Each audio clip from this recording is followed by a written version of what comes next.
Well, good morning, everyone. It's a pleasure for Judith and I to be invited to speak to you about transformative learning, but as Simon said, more concretely within the prisons context. Now, Judith and I are doing a double act. We're coming at this from distinct but complementary perspectives, which we thought we'd start by briefly outlining. My perspective is that together with my colleague Ruth Armstrong, we have designed and deliver and are evaluating an educational initiative called Learning Together, which is about creating learning communities across prison walls between people who are at university and people who are in prison, and they go and study and learn together within the prison environment. I'm a teacher by background, and I've recently moved via educational research into starting some research in prisons, particularly focusing on what prisoners read. And I've come to this via some work with former prisoners, talking about their educational experiences early in life and how that's affected their trajectory through life. So we thought we would start by saying a little bit of what we mean by transformative learning. And in this, we've both been inspired by two great thinkers in the field, Jacques Mezereau and Paulo Freire. And in their own ways, Mezereau and Freire both describe learning as transformative, when it's what Freire would use, the practice of freedom. The sort of learning that develops in us agency and capacity for critical, independent reflection. The sort of learning that forges new connections, crosses borders.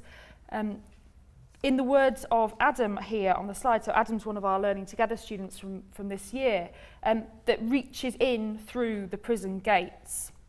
Learning that really confronts us with different visions of what is, that forces us to reevaluate and reappraise our own experiences.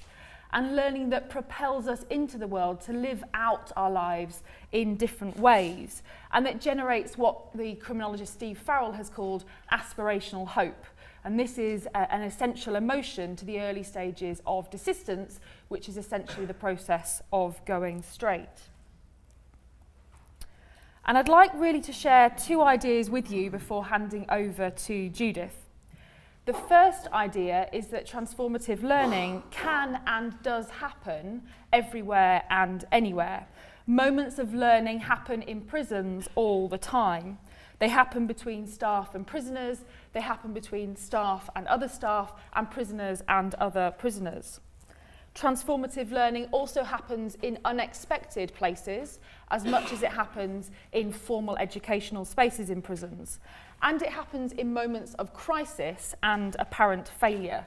And I am a sucker for stories, so a few brief stories. One of a man called Nick, who recalls a chance conversation snatched with an officer as that officer is about to bang him away for the evening. And as a consequence of that conversation, Nick decides to rethink his life significantly and turn things around.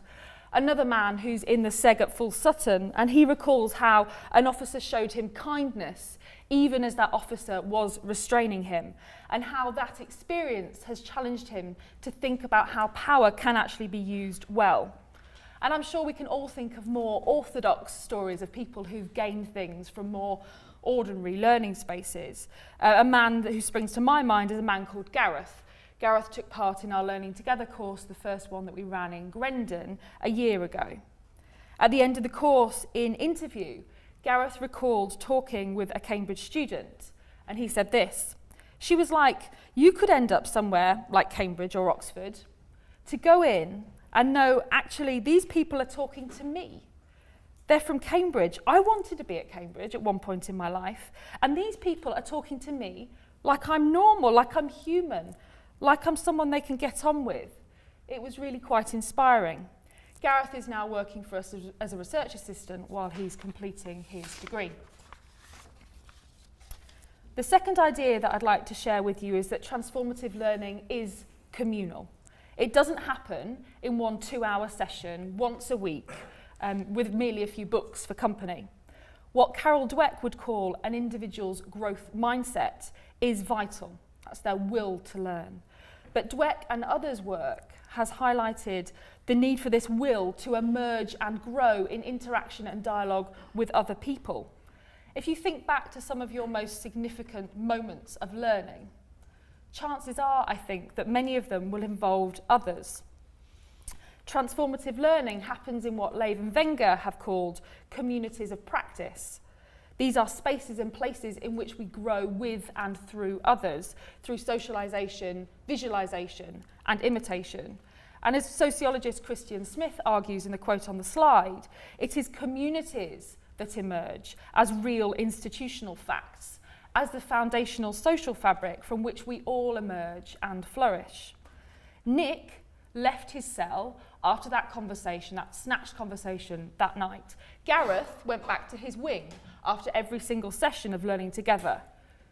To use some of Ben's language from yesterday, meaningful encounters of learning can plant some seeds, but it's a prison's staff and a prison's broader moral and communal climate that can seize these encounters, that can nurture them, and that can make them truly transformative. Everyday interactions can support or can frustrate transformation. Small things matter. The educational experiences of many prisoners earlier in their life can be a real barrier to learning. But as Amy has argued, prison officers can play a crucial role in turning that round. In an article called "Does School Prepare Men for Prison?", Karen Graham argues that an overall negative experience of school and its psychological consequences has in many ways more profound consequences in later life than lack of formal qualifications. It's the psychological impact as much as anything else. The Ministry of Justice research on prisoners' childhood and family backgrounds found that 59% of prisoners stated they had regularly played truant from school. 63% had been suspended or temporarily excluded. 42% stated they had been permanently excluded or expelled. And prisoners with these backgrounds were, not surprisingly, more likely to reoffend than others. And an important aspect of this is that it is reproduced intergenerationally, both the attitude to school, the experience of school exclusion, and school failure. The Cambridge educational researcher Diane Ray says that the risks of the academic failure and shame that many experience in their early schooling often persist through a lifetime. In her research on education, inequality, and social class, she writes, shame and the fear of shame haunt the relationships of the disadvantaged to education. And this relationship then becomes part of the family inheritance of disadvantaged children. Therefore, no meaningful learning can take place until these psychological needs are met. And one of the most important elements in meeting those needs is interpersonal. My own research asked what works for people who were trying to find a pathway into university, but whose life story was one of school exclusion, truanting, crime, addiction, mental illness. And what worked for them, I think, gives some insight into what works for many prisoners. The first thing that's essential for learning for people with this kind of background was something that they simply described as feeling comfortable, feeling safe in a learning situation, not reproducing the anxiety, the shame, the fear, the frustration, and the exclusion. Not feeling good enough is the greatest barrier for them. And this means it's essential to start at the right point for that person, a place of security from which they can move on. For many prisoners, this means meeting some very specific needs, like dyslexia, unmet educational needs that can be tested for. But for many prisoners, it means meeting psychological needs. It might mean, for example, that somebody is going to learn in a situation that isn't a classroom, that the whole classroom setting is the barrier. And as you know, much learning in prisons takes place outside classrooms. Clearly then, interpersonal relationships, support, encouragement, and understanding are key to what works. Two qualities in particular make a difference. The first is empathy, being someone who can appreciate what it's like for the other person.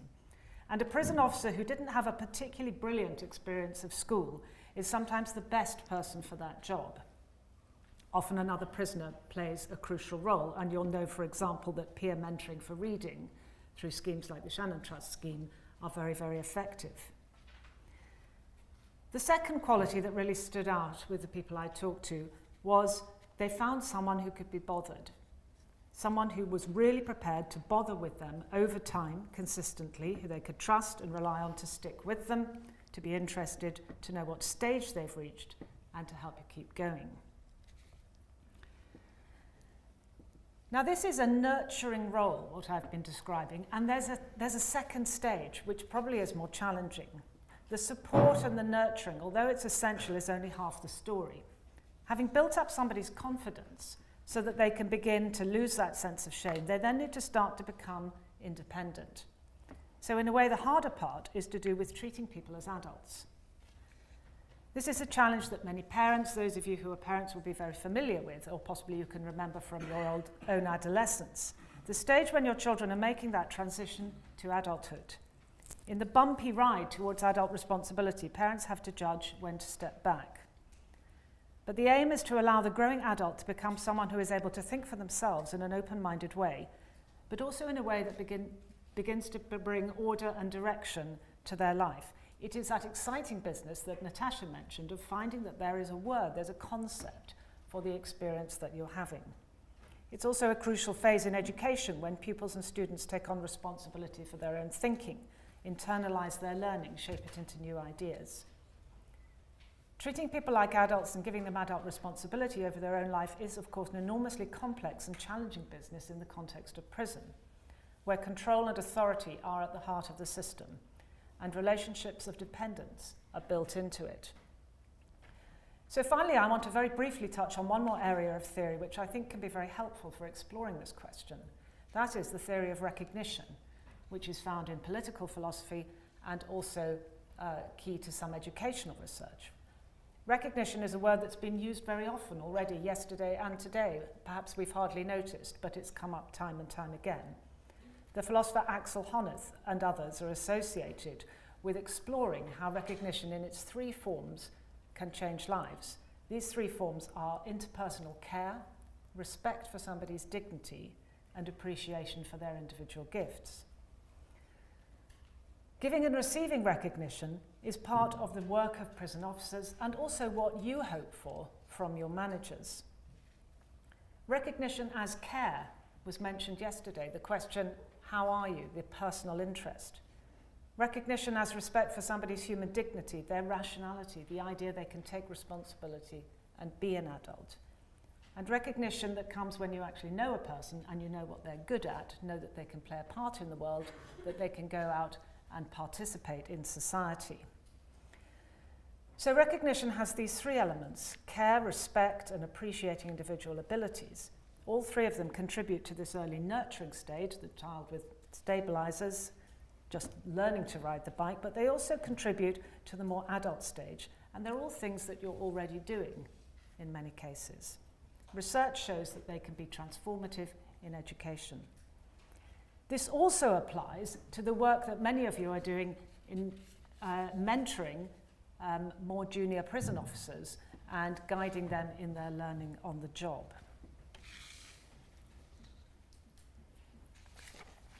So I wanted to finish by reflecting upon some of the challenges of transformative learning as a source of growth, because transformative learning isn't easy personally, socially, or institutionally.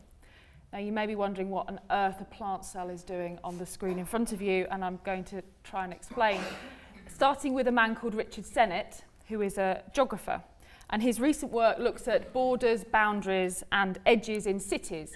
And Sennett's interested about how we build life-giving communities. And he draws on the anatomy of plant cells to direct us to personal, social, community edges. And he argues that just like in cells, the edges of people and institutions and communities are where it's at.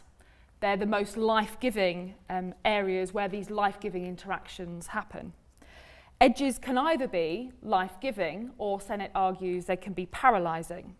So just as cell walls that are too sealed can cause cells to die, like the cell on the right, Sennett argues that communities that are too closed can become paralysed. By contrast, Sennett says that life-giving edges act more like cell membranes than cell walls. They provide porosity and resistance. They protect the cells by keeping inside things that are valuable and helpful to growth, but they allow enough goodness in from the outside to sustain growth so that the cell doesn't die. If transformative growth, and therefore also transformative learning, is realised communally with and through other people, then Sennett's work points to the importance of personal and institutional edges as sites of growth. Let me try and tie that back concretely to the prisons context now, because what that might mean is that we might need to rethink prison walls. What do our practices across walls communicate? How do they help a prison to realise its aim and its potential for individual and social good? How might our ideas about prison and our practices change if our prisons became more porous? What might we learn that we otherwise aren't learning? How about if we started to think about walls as bridges more than as walls that keep things out, like cell walls in this cell? It might also mean that we start thinking critically about individual personal boundaries. How do we build the right relationships with each other that are appropriately emotionally and intellectually porous, that don't insulate ourselves from moral challenges, but enable us to attach with one another through our common frailties in ways that make every interaction a source of life-giving learning and growth? Now, navigating some of these institutional and personal difficulties at the edges can be uncomfortable, but what Richard Sennett's work argues is that this is necessarily uncomfortable work for it to be productive, because what it does is force us to all confront our mutual indifferences. Transformative learning then challenges existing power structures. It can lead to powerful and often uncomfortable institutional and individual conversations about legitimacy, about social justice, about ethical communities. Transformative learning is, in some ways, a subversive good. And I want to end with a brief story about one of the people I started with, Gareth. One of my fond memories is of leaving prison at the end of one of our Learning Together sessions and overhearing a conversation between Gareth and a prison manager. And Gareth was using the language of legitimacy to express his frustrations about a prison rule. The manager was looking quite bamboozled, but I left the prison smiling, because as Alison put it yesterday, to be individually and institutionally good might be to be uncomfortable.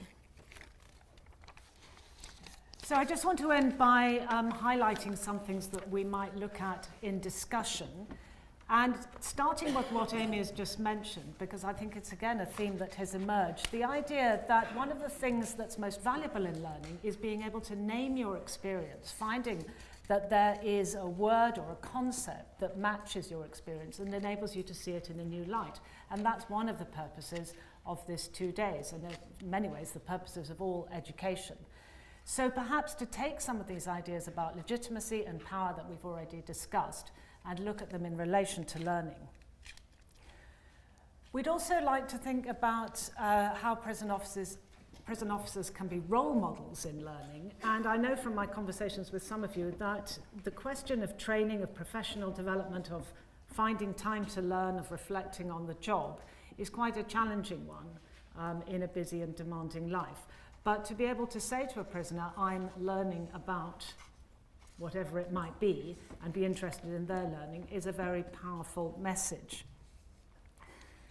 To think back to our own experiences of school and education and think, what was the point? What is the aim meant to be? What did it feel like when it happened? What was my own very mixed, in some cases, experience of education, success and failure, and how does that affect how I see prisoner education? Where does learning happen? How much of it happens in classrooms, and where else does it happen, and how? And what are the challenges, particularly for prison officers, seeing education as a way of people moving towards independence and responsibility in a prison setting when these things are very, very limited? So we leave you with those questions in the discussion session. Thank you very much.